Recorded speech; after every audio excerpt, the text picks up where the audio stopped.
പുരാണേതിഹാസങ്ങളിൽ പല ഭാഗത്തും പുത്രകാമേഷ്ടി യാഗത്തെക്കുറിച്ച് വിവരിക്കുന്നുണ്ട്. രാമായണത്തിന്റെ തുടക്കത്തിൽ സന്താനങ്ങളില്ലാതിരുന്ന ദശരഥൻ കുലഗുരുവായ വസിഷ്ഠന്റെ നിർദ്ദേശപ്രകാരം ഋഷ്യശൃംഖനെ വരുത്തി. സരയൂ തീരത്തിൽ പുത്രകാമേഷ്ടി യാഗം നടത്തുന്നു. അങ്ങനെയാണ് ശ്രീരാമാദികളുടെ ജനനം.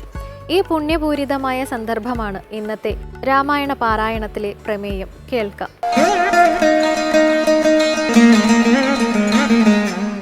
തന്നുടെ ഗുരുവായ വസിഷ്ഠ നിയോഗത്താൽ മന്നവൻ വൈഭണ്ഡകൻ തന്നെയും വരുത്തിനാൻ.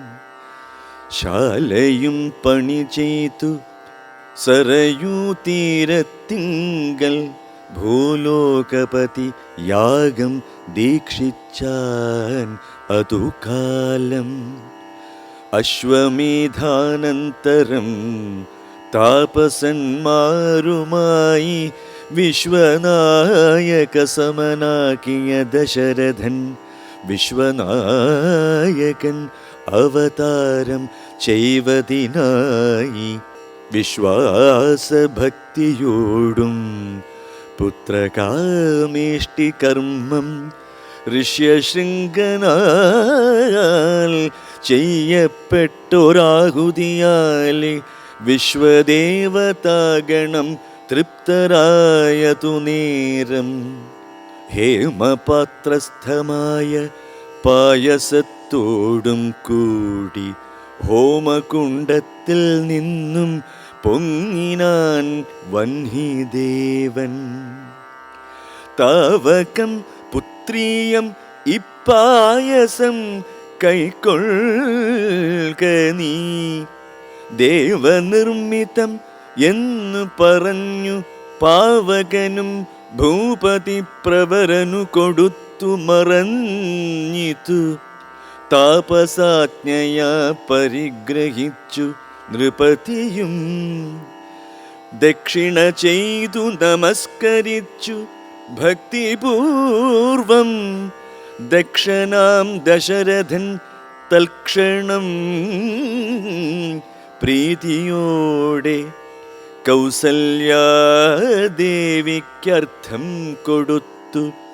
നൃപവരൻ ശൈഥില്യാത്മനാ പാതി നൽകിനാൻ കൈകേയിക്കും. അന്നേരം സുമിത്രയ്ക്കു കൗസല്യാദേവിതാനും തന്നുടെ പാതി കൊടുത്തിടിനാൾ മടിയാത്തേ. എന്നതു കണ്ടു പാതി കൊടുത്തു കൈകേയിയും മന്നവനതു കണ്ടു സന്തോഷം പൂണ്ടാനേറ്റം. തൽപ്രജകൾക്കു പരമാനന്ദം വരുമാറു ഗർഭവും ധരിച്ചിതു മൂവരുമതു കാലം. അപ്പോഴേ തുടങ്ങി ക്ഷോണീന്ദ്രനാം ദശരഥൻ വിപ്രേന്ദ്രന്മാരെയൊക്കെ വരുത്തി തുടങ്ങിനാൻ. ഗർഭരക്ഷാർത്ഥം ജപഹോമാദി കർമ്മങ്ങളും ഉൽപ്പലാക്ഷികൾക്കനുവാസരം ക്രമത്താലേ ഗർഭചിഹ്നങ്ങളെല്ലാം വർദ്ധിച്ചു വരും തോറും ഉൾപ്രേമം കൂടെ കൂടെ വർദ്ധിച്ചു നൃപേന്ദ്രനും.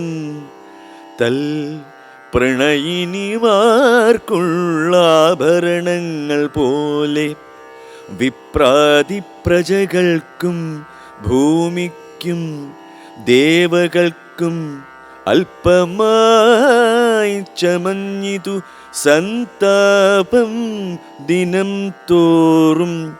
അല്പഭാഷിണിമാർക്കും വർദ്ധിച്ചു തേജസ്സേറ്റം. സീമന്തപുംസവനാദി ക്രിയകളും ചെയ്തു കാമാന്തം ദാനങ്ങളും ചെയ്തിതു നരവരൻ. രാമ രാമ രാമ രാമ രാമ രാമ പാഹി മാം.